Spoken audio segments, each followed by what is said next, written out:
ഞാൻ എൻ്റെ ആദ്യത്തെ നോവൽ ചെയ്യുന്ന സമയത്ത് ഞാൻ വിശ്വസിച്ചിരുന്നത് വളരെ കൃത്യമായിട്ട് പ്ലാൻ ചെയ്ത് നടപ്പാക്കാൻ പറ്റുന്നൊരു കാര്യമാണ് എഴുത്തുന്നത്. പക്ഷേ രണ്ടാമത്തെ പുസ്തകം തൊട്ട് എനിക്ക് മനസ്സിലായി അങ്ങനെയല്ല. നമ്മുടെ പ്ലാനിംഗ് ഒക്കെ ഉണ്ടെങ്കിലും ഒരു ഘട്ടത്തിൽ നമ്മൾ സൃഷ്ടിച്ച കഥാപാത്രങ്ങൾ, കഥാപരിസരങ്ങൾ, അവരുടെ ചിന്തകൾ ഒക്കെ നമ്മളെ മറ്റൊരിടത്തിലേക്ക് കൊണ്ടുപോകും. നമ്മൾ സൃഷ്ടിച്ച കഥാപാത്രമാണ് ഫാത്തിമ നിലോഫർ എന്ന് പറയുന്ന അന്തർ ബദിർ മൂഗർ എന്നുള്ള നോവലിലെ ക്യാരക്ടർ ഞാൻ എഴുതിയുണ്ടാക്കുന്നത്.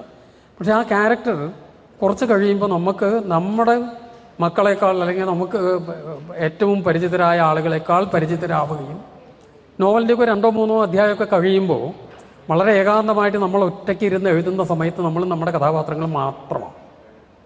എഴുത്തിൽ ഏറ്റവും സന്തോഷമുള്ള, ഏറ്റവും ആനന്ദകരമായിട്ടുള്ള നിമിഷങ്ങളായ എഴുത്ത് തന്നെയാണ്. അതാണ് എഴുത്തിൻ്റെ അനുഭവം എന്നാണെന്ന് എനിക്ക് തോന്നി. എഴുത്തുകാരൻ എത്ര എഴുതിയാലും തൃപ്തിയാവില്ല. പരീക്ഷ എഴുതുന്ന വിദ്യാർത്ഥിയെ പോലെയാണ് എൻ്റെ അവസാനം ടീച്ചർ ബെല്ലടിക്കുമ്പോൾ ബലമായി പിടിച്ചു വാങ്ങുന്ന അവസ്ഥയിലാണ് അത് പ്രസിദ്ധീകരണത്തിലെത്തുക.